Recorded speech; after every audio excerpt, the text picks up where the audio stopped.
Ça vous parle, ça? Sur la gestion des priorités, justement. Discipline égale freedom. La discipline, c'est la liberté. Ça peut paraître contradictoire, et pourtant, comme on dit, la liberté, c'est pas l'absence de contraintes, c'est le choix de ces contraintes.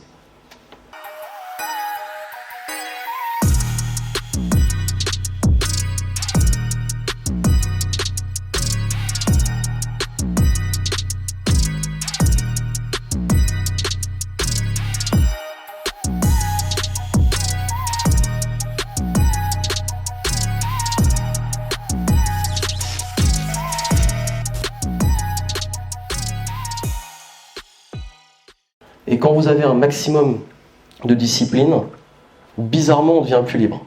La discipline d'aller tous les jours faire du sport. On peut se dire c'est une méga contrainte. Et pourtant, c'est en faisant ce sport qu'on change son mindset, qu'on prend confiance, qu'on change son corps, qu'on change sa santé, son énergie comme on l'a vu avant. Surtout pour les sportifs. Bon, Kevin qui est là. Tu sais ce que ça veut dire, la discipline pour les sportifs? Il y a quand je faisais de la compétition, je faisais du karaté, je détestais vraiment aller à l'entraînement. Et franchement, je me tuais pour y aller, à chaque fois pour une compète.